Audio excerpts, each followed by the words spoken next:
부모님에게 돈을 빌려서 주택을 매매하는 경우들이 있지 않습니까? 모르고 안 할 수도 있지 않습니까? 네. 그러면 나중에 어떻게 되는 거예요? 꼼짝없이 가산세는 납부를 하셔야 됩니다. 견디고 듣다 보면 늘어나는 재테크 지식 시작합니다. 네, 안녕하십니까. 행센 오영일입니다. 안녕하세요. 반수현 세무사입니다. 네, 반갑습니다. 자, 오늘도 세무사님 모시고 알쏭달쏭했던 세금에 대한 확실한 정보를 득해보는 시간을 갖도록 하겠습니다. 자녀들이 주택을 네. 구매할 때요, 네. 돈이 부족하면 부모님에게 돈을 빌려서 주택을 매매하는 경우들이 있지 않습니까? 이때 보통 저희들이 알고 있기로는 금전 소비자 대차 계약서를 작성을 하고 정해진 이자를 부모에게 지급을 잘 하면 네. 아무런 문제가 될 게 없다라고 네. 우리들이 알고 있거든요. 네. 이게 맞는 얘기입니까? 예, 우선 맞는 얘기 맞고요. 네.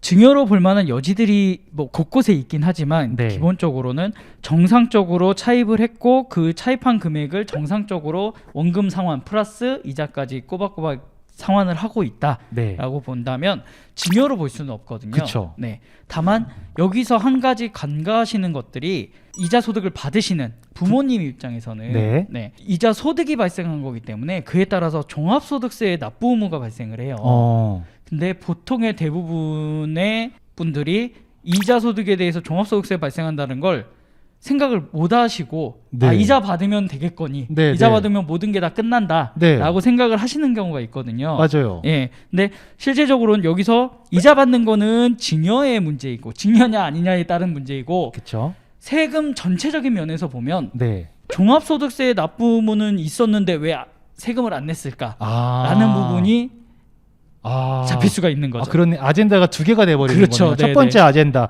이게 증여냐 아니냐.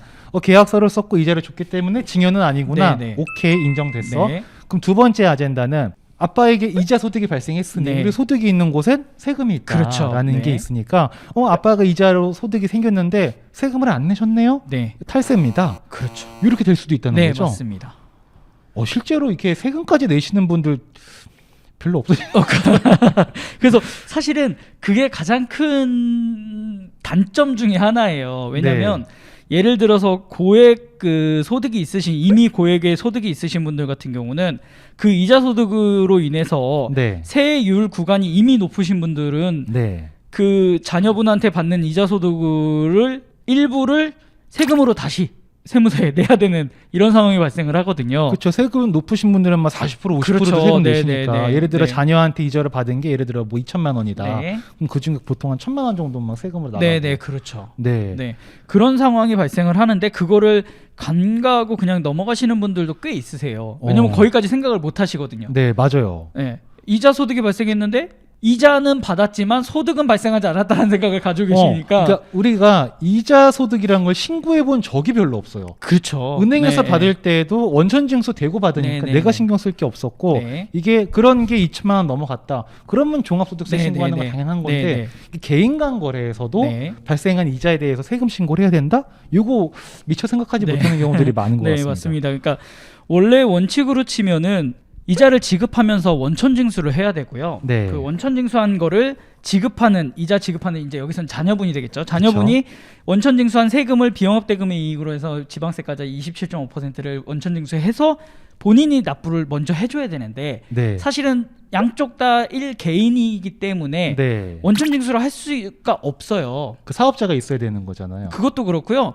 사실은 그 납세협력 비용도 비용이지만 그거를 실제로 뭐 매월 이렇게 제출하시거나 지급명세서를 제출하시거나 이런 걸 하기가 네. 쉽지가 않거든요. 현실적으로. 생각을 못 하시고. 예. 네. 그러다 보니까 그냥 넘어가면 이거는 2천만 원이 넘느냐 안 넘느냐에 상관없이 무조건 종합과세에 합산되게끔 되어 있거든요. 부모님께서 받은 네, 이자는 그게 무조건 1년에 종합과세. 이자가 100만 원이라고 하더라도 네. 무조건 종합소득세에 합산해서 어. 과세가 되기 때문에 네. 소득이 아예 없으신 분들 같은 경우는 이자 소득으로 뭐 신고를 하고 납부를 하신다고 해도 세금적인 부분이 그나마도 부담이 덜 네, 하시겠지만 세율이 낮으시니까. 그렇죠. 네. 네. 뭐 6%, 15%, 네. 뭐 많아야 24% 뭐 이 정도밖에 안 될 거예요. 근데 네. 이미 고액으로 소득이 있으신 분들 같은 경우는 뭐 35%, 38%, 뭐 40% 네. 이렇게 넘어가신 분들이 네. 계신다 그러면 그것만 해도 사실은 보통 세금으로 아니죠. 나가는 금액이 꽤 네. 크거든요. 보통 또 부모님께서 여유가 되어서 자식이 집을 매매할 때 돈을 좀 이렇게 빌려줄 수 있으신 네. 분들께서는 고소득자이실 경우도 그렇죠. 높아요. 네네. 그런 경우에 이미 세율 높으실 테고. 네네.